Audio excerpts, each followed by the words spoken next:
curhat online yang sudah mengirimkan pertanyaannya di emailnya Islam itu Indah. Langsung aja kita coba hubungi yang bersangkutan. Assalamualaikum Mbak, silakan curhatnya.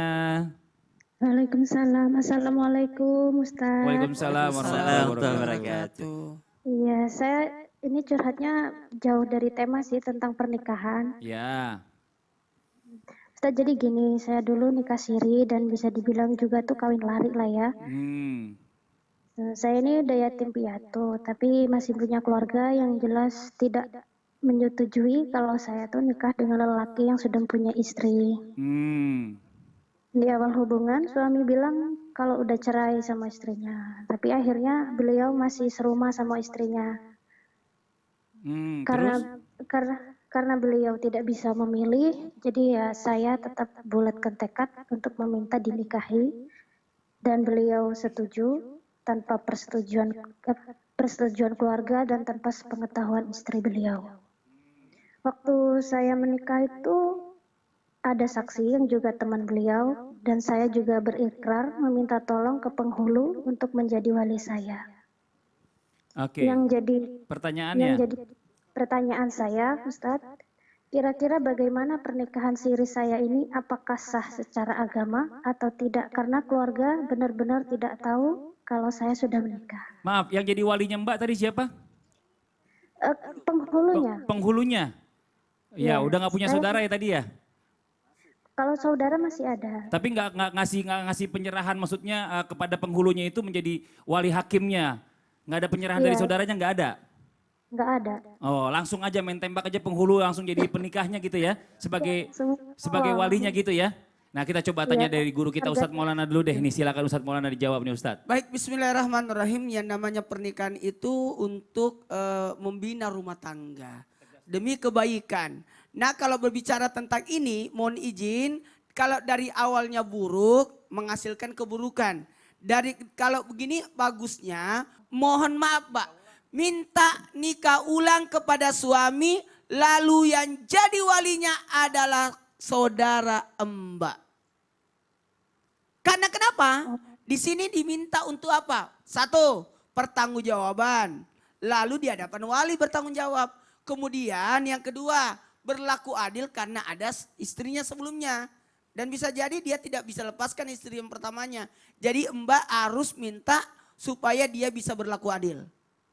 Dalam hal apa? Nafkah. Yang ketiga, usahakan untuk bisa berkomitmen untuk menjaga rumah tangga sakinah mawaddah warahmah. Oh ya, jadi kalau dari menurut agama ini saya belum sah atau gimana Ustaz? Sebaiknya statusnya disahkan dulu. Karena satu, tadi ditanya sama Mas Fadli, yang nikahkan waktu itu siapa gitu. Ternyata bukan wali aslinya. Gak ada penyerahan juga dari walinya. Gak ada penyerahan, kalau memang harus diganti sama penghulu, harusnya ada penyerahan, perwalian. Iya, coba dari Ustadz Ahmad Khan silakan ditambahkan nih. Bismillahirrahmanirrahim. Ini ada pertanyaan yang saya garis bawahi. Yang pertama, pernikahan tanpa izin dari istri yang pertama. Bagaimana hukumnya?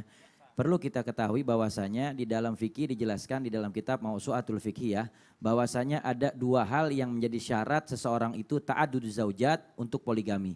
Yang pertama adalah taufirul adl baina zaujat, dia memiliki kemampuan untuk berlaku adil antara istrinya dalam urusan nafkah, tempat tinggal dan berbagi waktu.